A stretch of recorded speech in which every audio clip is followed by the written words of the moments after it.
Welcome to the Word for Life podcast, a daily devotional covering the entire Bible from Genesis to Revelation. In Deuteronomy chapter 21, Moses shows how Israel can free themselves from guilt once a mistake or sin or evil has happened in Israel. In verses 1 to 9, first we see the situation where if someone is found killed and lying in the field, and it is not known who the killer was, then the Israelites must call the elders and the judges, and they in turn must call the elders of the town that is nearest to the body.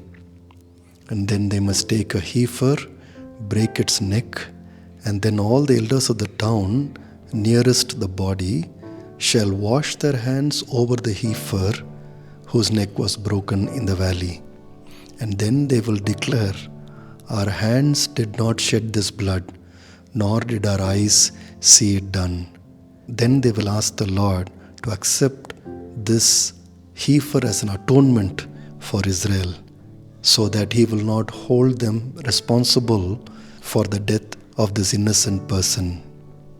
Then Moses says that bloodshed will be atoned for, and they will be purged from the guilt of that innocent man. Friends, sometimes today, people tend to ignore the evil that has happened. But in these verses, we learn that it is important to take responsibility and even make the necessary corrections. In the New Testament, we read about the Corinthian church, which made a number of mistakes. But Paul asks them to take responsibility and also provides some corrections. Believers make corrections once there is a mistake. Zacchaeus took responsibility and gave away the stolen money. In Deuteronomy chapter 21, verse 10 to 14, we read about another situation. When Israel goes to war and achieves victory, but there is one Israelite who sees a beautiful woman and gets attracted to her, and he wants to take her as his wife. Moses says he can bring her home, but he must have her head shaved, trim her nails, and put aside the clothes she was wearing when she was captured. And for a full month, she must be allowed to mourn for her father and mother whom she lost in the war. And only then she can be the wife of this Israelite. And then after a while, if this Israelite doesn't want to continue in the marital relationship, he must send her off. But he cannot sell her or treat her as a slave. Friends, you see that this woman was weak. She had lost her family, but Moses says that she must not be treated like a weak woman. She must be given time to mourn. And even when the marriage does not continue, the Israelite man must not misuse her weakness.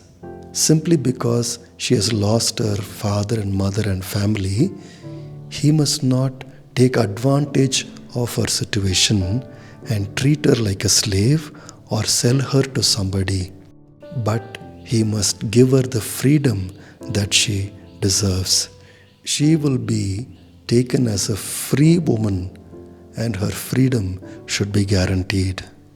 Again, we see that when mistakes are committed, they must be corrected in the right manner.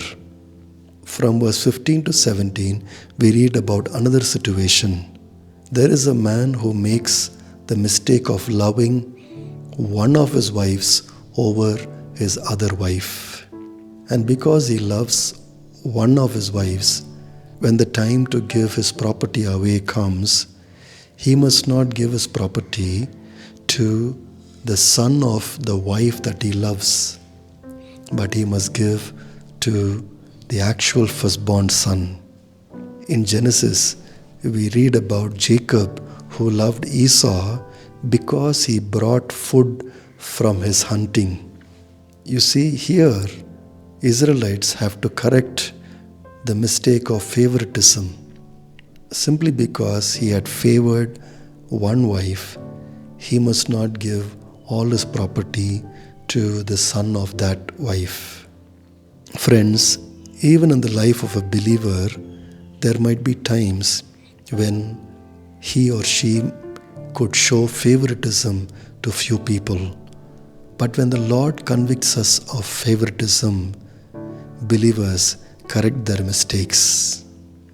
From verse 18 to 21, we read about another situation. There is a stubborn, rebellious son who is a glutton and a drunkard. He does not submit to his father and mother.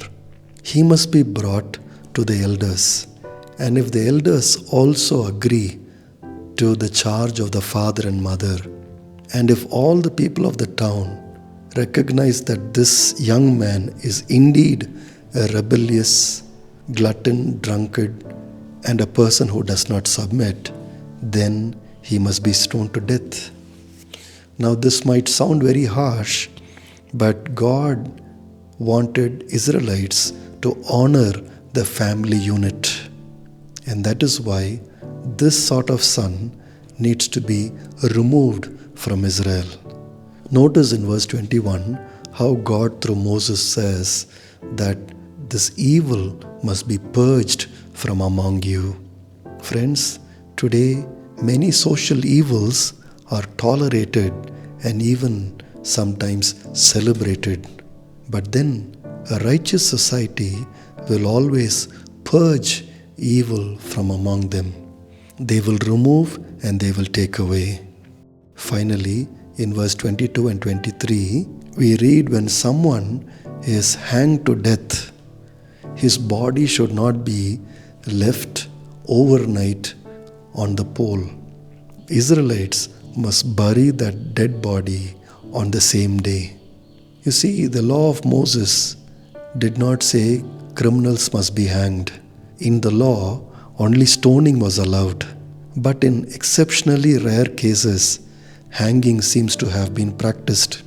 But even then, something needs to be corrected.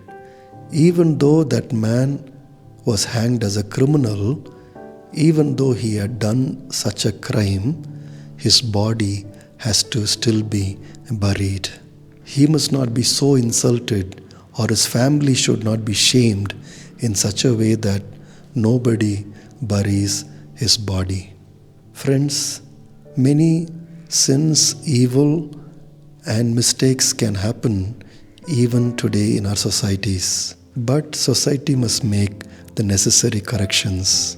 In the personal life of a believer, mistakes, sins, and errors can happen. However, constant purging of sins needs to be made.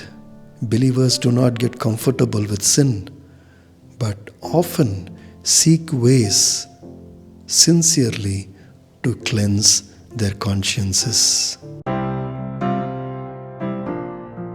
Thanks for listening. We'll see you tomorrow for the next episode of the Word for Life podcast.